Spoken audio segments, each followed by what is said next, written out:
So yun na, may si Popsi, ito babiyahin na naman tayo. Oh!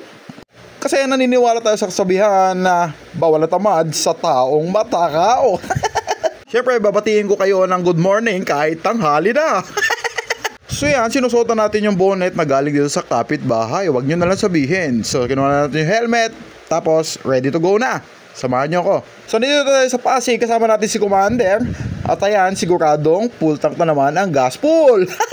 So yan, nandito na siya sa BGC. Dito na tayo maghihintay ng booking. Hello, bye-bye. So yun na nga, may si Popsi, dinouble check natin yung oras, 12:27 PM. At yung date pala is 24. Gino-online na natin at nakakuha tayo ng Grab Express. At tayo malapit lang yung pick up at nakita na natin si Sir. Parang kakilala ko si Sir. So binigyan na natin yung UAE Emirates na item. At ayan, kinausap lang natin si Sir. Tapos higda natin yung booking. Ayala lang at malapit lang, Makati lang. May si Popsi para sa 62 na Grab Pay. So nakarating na tayo sa UAE. May si Popsi. Ay, dito pala sa drop off natin. So naglakad lang tayo yung konti. So nakita natin si Ma'am sa front desk at tayo iniwan na natin kasi yun yung gusto ng customer. So yun, habang nasa loob tayo, may si Popsi as may pumasok na double booking. Napakaswerte nga naman talaga. At pumunta na tayo dun sa parking. So habang nandito na tayo sa parking, may si Popsi ay naglakad lang tayo para exercise. So tignan natin yung booking. Tapos hinihintay natin yung astronaut na bumaba para tayo iakyat sa taas.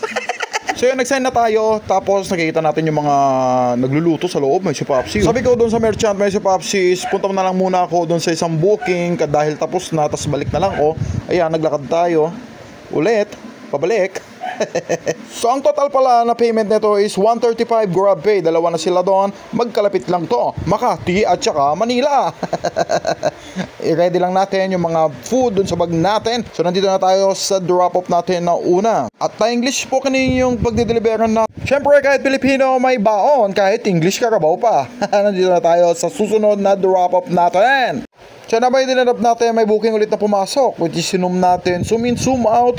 Double check ko yung gasolina natin, di pa pala tayo nagpagasolina. Nandito na tayo sa susunod na booking natin na double booking, pero magkapit bahay lang, sa Uncle Berting at saka sa Uncle Berto nandoon. At parang magkumpara lang ata kasi magkaharap lang. So nakuha na natin yung unang food ulit. Tapos punta tayo dun sa kabila, nakuha na din natin instant. Zoom in, zoom out ulit.